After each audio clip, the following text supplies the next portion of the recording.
You're listening to Empower House Radio, and we're here with Erin Hahn and Mia Loseff from Texas Housers.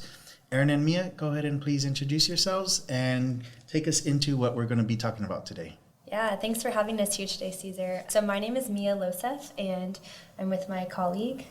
My name is Erin Hahn. And we're part of Texas Housers. We are a statewide advocacy and research organization working with low-income renters and homeowners across the state to try and partner with them and understand their lived experience issues and then build policy that addresses those issues. Excellent. Thank you. Erin? And I'm a researcher with Texas Housers, so I help the organization from a research standpoint.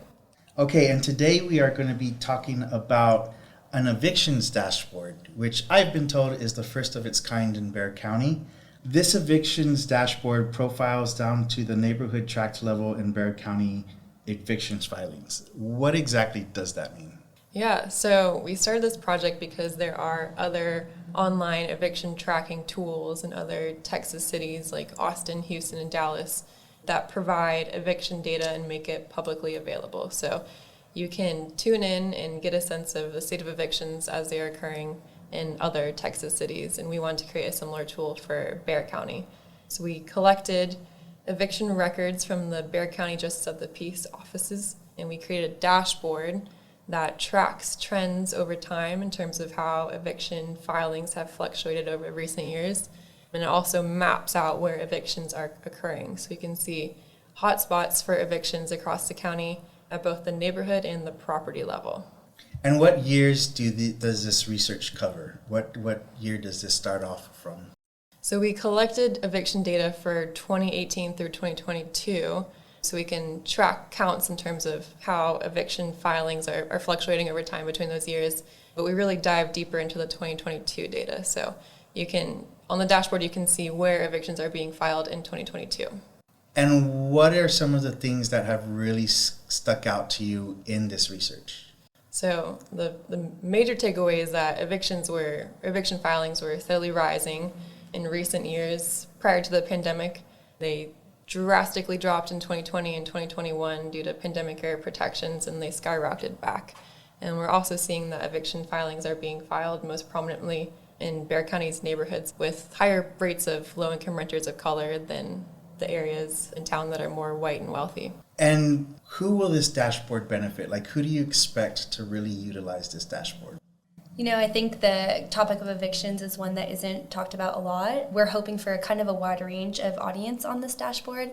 On the one hand, you have public officials. I think we talk about affordability and, maintenance conditions a lot, but the aspect of evictions is left out of the conversation. What happens when someone gets kicked out of their home? And so we're hoping that this kind of steers the conversation in that direction among public officials, and they understand better how evictions as a kind of epidemic is impacting their constituency.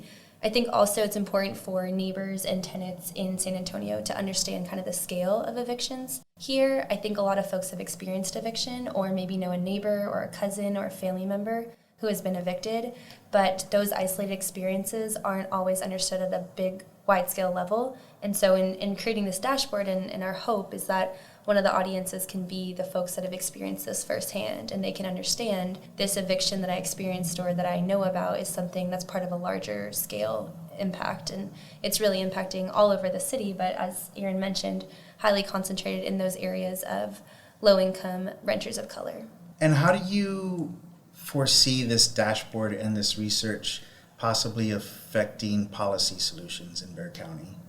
Yeah, so we're hoping for a couple of things. I think San Antonio has done a good job of addressing evictions in the sense that there's been a couple of pilot programs launched. There's a right to counsel program, which basically guarantees that a lawyer will represent a tenant in court, and we have seen from that pilot program that it's been really effective. When you have a lawyer representing you in court, we saw in San Antonio 94% of those households that got that counseling were able to avoid eviction. So that's a good first step, but it is a pilot program. It's not a true right to counsel because not every tenant has the right to a lawyer. And so we're hoping that this kind of understanding of the scale of the issue can motivate the local officials to expand that kind of a pilot issue. pilot program. I think there's also been some work towards rent assistance programs, especially during COVID. The city stepped up in a really big way to help folks who were facing a medical emergency or a financial emergency and help cover that gap that happened when rent couldn't be paid. That also has been a limited pilot program in a sense, and funding has slowly but surely run out. And so we'd love to see that expanded as well. I think both of these kind of right to counsel and rent assistance programs serve to stabilize tenants. And the more we can ensure that these are full-fledged programs with full-fledged funding, the better the outcome will be for the tenant. Within your research, what various aspects of data have you pulled from it? Have you identified certain demographics that are more prone to evictions in the city of San Antonio or in Bexar County overall? So it's well documented that evictions most heavily impact people of color. And we collected our data from the courts. Every eviction that was filed in Bexar County has a record, but unfortunately those records don't include demographic or income data. So we can't identify at the case level basis what the race or income or ethnicity of a person who had an eviction filed against them was. But to get around this issue, we did want to explore the connection between eviction and race and ethnicity and income. We also collected neighborhood-level data from the census on race, ethnicity, and income. And so we mapped out evictions as we collected from the Justice of the Peace offices in Bexar County alongside this data from the census. And we saw that concentrations of evictions tended to coincide with areas with more renters of color and with lower incomes. For example, on the east side, there tended to be census tracts or neighborhoods with higher rates of eviction, and this is where the highest percentage of San Antonio's Black population lives, and similar with the west side, which has a predominantly Hispanic Latino population. And we also saw a concentration of evictions around the Med Center, in an area which is home to the biggest population of MENA households in San Antonio, which is Middle Eastern and North African families. One thing I'll also note is that although our data didn't have kind of demographic and race ethnicity at the case level, anyone who spent time in court, in eviction court in San Antonio, has seen that the folks who are showing up who have had an eviction filed against them are disproportionately Black, Latino, and low-income tenants. And so even though we have our data that isn't able to kind of directly correlate each given case and what their ethnicity was and what their race was, we can see that when you go in person to Bexar County Justice of the Peace Eviction Court, you can see the impacts of eviction and the disproportional impact on the Black families and Latino Hispanic families. And you mentioned that you hope that this kind of entices policymakers and politicians to create more positive systems and address these issues, but how can the normal everyday tenant utilize this dashboard? That's a great question. That's a good question. I think the dashboard presents an opportunity for community members to become advocates. It identifies hotspots for evictions at both the neighborhood and the property level. So me and I are involved in housing justice groups, and we plan on using the dashboard to identify these hotspots. And this will inform where we host, for example, Know Your Rights clinics, other teaching events that get tenants involved in a conversation about the eviction crisis or the eviction process, because for most tenants, an eviction is the first time they're in court. They don't understand the process. Usually they aren't familiar with their rights, but landlords, corporate landlords oftentimes are very familiar with the eviction process. They know it all the way through. So it's important for tenants to know their rights. And I think the dashboard identifies areas where community members might be more at risk of eviction than other areas. So this can inform where we host events like this, where we help inform tenants of their rights. Will the dashboard also have that information about these events and resources so that tenants can learn to advocate for themselves? Or is it just data? I think the dashboard will stay pretty data focused, but we will do kind of these direct outreach to get the word out about events. I think a lot of the time we've found that the data in the dashboard has been able to inform where exactly we're doing outreach. And we know from data that there's been a lot of evictions at a given complex, but then going there and talking to tenants and understanding what they're seeing or what they're experiencing has been kind of a nice component to add to the data. I think it's our hope almost that a lot of these tenants who are living at high evicting properties can connect with each other. We've seen that a lot of the tactics that corporate landlords use to evict are the same across the board. So you might be at a high evicting property that has poor conditions, or the maintenance never responds to the maintenance requests. these kind of issues seem to be prevalent across the board. And these issues are where a lot of evictions are also happening. And so getting folks to talk to each other and relate to one another, whether, different complexes, maybe different ownership, but similar tactics is going to be really beneficial. So how does this research, if at all, address other systemic issues that are related to housing instability? Yeah, so evictions have a host of negative harms that they cause to people, families, and individuals. They negatively impact employment. It's hard to get to work if you don't have a house over your head. They hurt the educational trajectory of children. They might require that families relocate out of their school zones. They increase the risk of homelessness and housing instability. And so it's important to address the eviction crisis, as their evictions are affecting low-income families who already have a lot of other problems to worry about. So we hope that this dashboard can help the city identify areas that are most at need of housing support, so that families can focus their attention on the more important things of life, like getting their kids to school and accessing medical help and whatnot. Erin, can you speak a bit about the causes of eviction and the rising eviction rates that you've seen in this data? Sure, yeah. So evictions have been rising in part because of the affordability crisis. There's not enough affordable housing units in San Antonio to go around for all the low-income families who need them. So a lot of times low-income families compete for a limited supply of affordable housing units. And sometimes they end up accepting a unit that requires them to pay a greater portion of their income towards rent than what is sustainable or than what they prefer. It's better than not having a unit at all.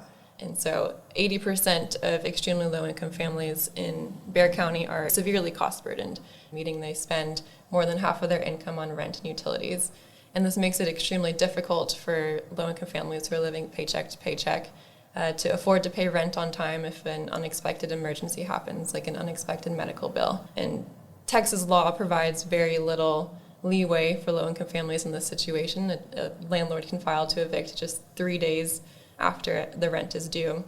And so we're seeing that because of the affordability crisis, low-income families are being put in a position where they are susceptible to eviction, and eviction rates will continue to rise until serious investments are made in addressing the affordability crisis, building more affordable units, and also passing protections for renters, like Mia was talking about, with right to counsel to help them avoid eviction when they are in these situations. And a follow-up to that is, what are the main factors leading to the affordability crisis? Okay, so there's a couple of things happening. I think first you think about the existing homes that are affordable. A lot of those are affordable because they've had deferred maintenance. So they're maybe affordable now, but they're on their way out, so to say. They're going to be maybe uninhabitable in a couple of decades because they have been neglected and there haven't been repairs done. And so we're losing that source of affordable housing. Then you have new housing that's built. I think more and more housing is being seen as a commodity, as it is, and so to get truly affordable housing from new housing built, you need subsidies. And that comes from federal investment at the national level, the state level, the local level. I think more and more folks, I should say elected officials, are willing to give tax breaks and subsidies to any kind of building instead of specifically affordable building. And so you end up with a situation where we as a public are subsidizing units that are not truly affordable. So when you go to the production side, you're not getting as many units online as would meet the affordability. And then on the preservation side, we're actively losing affordable units to time and ability to maintain over long periods of time. So I think the combination of the two, and then you have cities in Texas and Texas as a whole with a ton of people moving here, many who are coming from maybe more expensive markets looking for affordable housing. They're taking more and more of the housing stock, and we're left with units that are unaffordable or completely on the outskirts of town, not the most desirable place to live. And I think they all kind of combine to create a big affordability crisis. Mia, can you go into some of the myths that people might have about someone who may be facing eviction or someone who has faced eviction before?